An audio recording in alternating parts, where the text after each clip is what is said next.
I'm Bishop Paul Yugusuk, the chairperson for Sudanese Religious Leaders Referendum Initiative.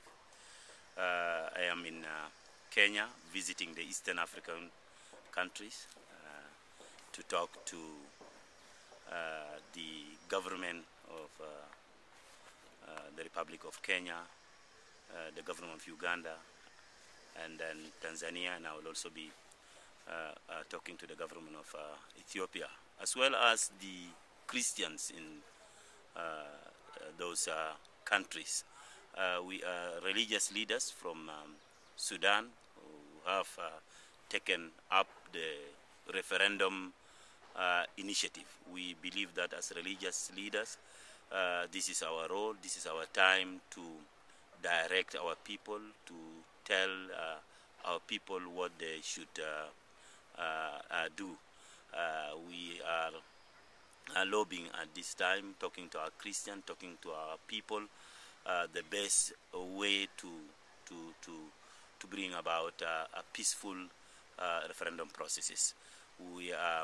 Our stand as Sudanese Religious Leaders Referendum Initiative is to ask our people to register. All of them should register. We are asking our people to register, not only to register, but to vote. And not only voting wisely, but to vote for the independence of Southern Sudan. I mean, for separation. CPA has given us option of either unity or secession, and we are all aware that unity has never been attractive. I don't want to take all our time to explain how the unity has not been attractive, but we are aware indeed that for the last 5 years or so, nothing has been done by the Khartoum government. So our people are left but to think of separation. Separation is the only option for the freedom of our people. You see, the whole thing about the referendum is not an individual choice. You know, we have been enslaved as a group, as a Southern Sudanese. We have been under bondage as people. We have been under oppression as people. And therefore, to vote for separation is not an individual decision. It's not like a referendum in Kenya whereby every individual has the right to vote for yes or no. But here is a situation whereby people have been under bondage for 50 years, for 5 decades. And now here is an opportunity for us to decide for our destiny as Southern Sudanese. And we are saying as religious leaders that indeed we have given all our hope for the unity of our people, but it has not worked. And therefore, we have opted to go for separation. And we are asking our Christians in Kenya, where I am now, and the government alike, and even our Christians in diaspora, in the United States of America, in Australia, in Canada, and in Europe, in Africa, that the best option is to vote for the separation of Southern Sudan. Let's secede and let's see what is there in this separation, so that we can experience also separation, because we have been in unity for the last 50 years. Nothing has worked out. Why don't we try the secession? I'm talking as a religious leaders. We believe indeed that the secession, the separation, the freedom of the people of Southern Sudan is not individual or community, search of community agenda. It's God's agenda. God has already taken over. Just like the children of Israel, when God was about, when the children of Israel prayed to God, God decided to free them. So God told Moses that you tell King Pharaoh that let my people go. Let them go. So it's God's agenda.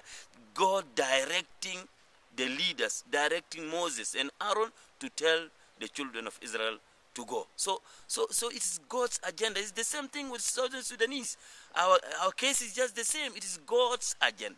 God has already ordained, God has already decided that separation has to take place. Ours is to be obedient. You see, I just wanted to give you this example that when God said, let my people go, he has already taken over the liberation process. And he told the Israelites that I wanted that by night I'm going to pass over the Israel. So I wanted you to find a blemish goat. I wanted you to slaughter the goat. I want you to apply the blood at the doorpost. You know, these are all instructions. And I want you to remain inside until I visited Egypt.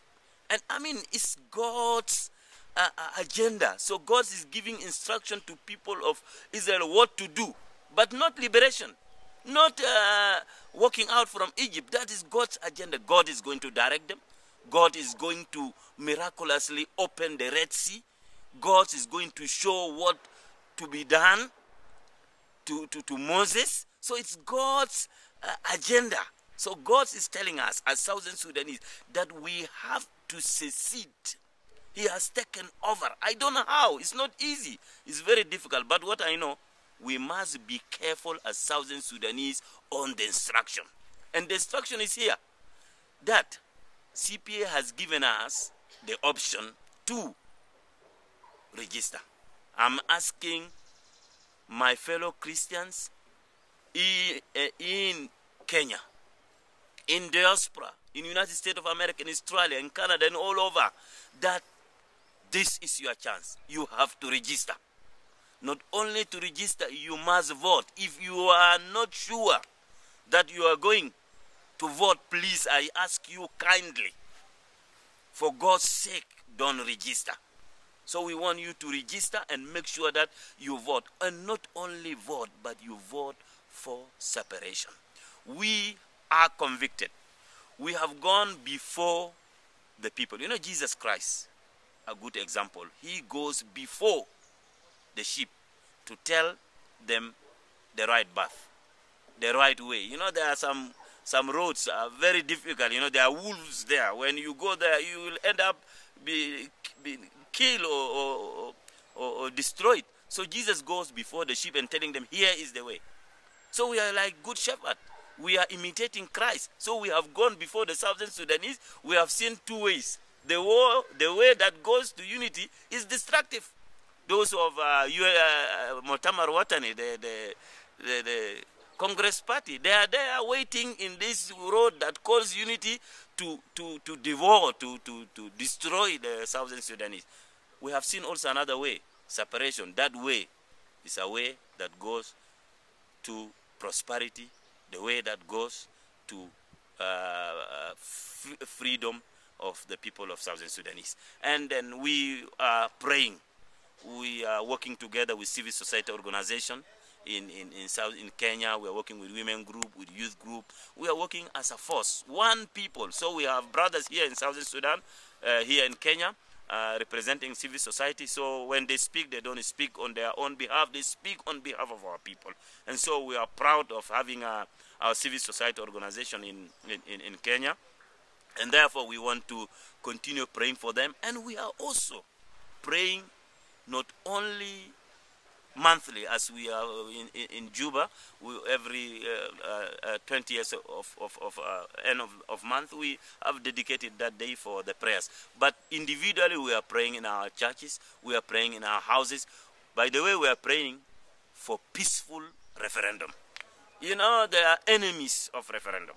People who would like to see chaos, who would like to see that this referendum fails, just like you have had the statement of Babu Nimir yesterday, talking of Misiria, that if they are not given chance to vote, you know, they will set fire, they will fight. You know, these are statements, these are not joke. These are statements coming from leaders of Misiria. So these are statements from Congress Party. You see, from the National Congress Party. It's not only from Babu Nimir. This is a very serious statement, because we are advocating for peace. This CPA was brought as a result of negotiation, peaceful settlement. We don't talk of war, and we are not there to go back for war. We want to talk of peace, and therefore I want to ask the people of Messiria, leave Babo alone. He is not talking on your behalf for your good. So if he has been asked by the Congress Party to do so, I want to ask you, Messiria, that you are neighboring our people in Abia area. So you still, even if we separate, you will still coexist. You know, we have been together, good neighbors. So do not be misled. So I wanted to beg you, and I want to ask you, the people of Messiria, that God has created you in His image. We are together, and we are continue to be together. Don't be misled by people who have no vision, like Babu Nimir. And therefore, I wanted to continue to pray for even Khartoum government. We want to pray that God may speak to them, and God may soften their heart. Just like Pharaoh. You know, the Bible says that, you know, the heart of Pharaoh was hardened. So you could not even see what is there for the people. And therefore, I wanted God also to soften the heart of our president. He is still our president. We wanted him to consider that our people, and if you carry the general opinion, we have just been in Juba. We have carried the general opinion, our people, for separation. This is not, you know, a guest. You see, this is God's agenda. And our people have opted for separation. We want to separate peacefully. We want to live with our brothers in the north as good neighbors. As we have also experienced good neighboring in neighborhood with Uganda, with Kenya, with Ethiopia, with Congo. We want to maintain that relationship as well as with the north. But if they opt, of course, we are not going to hold their hands not to fight. If they are going to fight, you know, our God is going to fight for us. We believe so. Once again, I wanted to thank my people, the Sudanese in Kenya, in diaspora, that they let them join hands together, let them vote for separation, so that they will go back to their country and begin to develop that country. I will be moving from here to other countries, and I hope that the Lord will lead me to speak. This is a time that we have to come boldly. You see, you cannot mislead our people. There is this say that, you see, vote wisely. There is nothing like that. There is no a ballot box that says vote wisely. There is either unity or separation. So you cannot mislead our people. It is our time to tell our people, you vote for separation. We are religious leaders. We have already seen the future of our people, and then we are telling our people to vote for separation. So thank you, and may God bless you.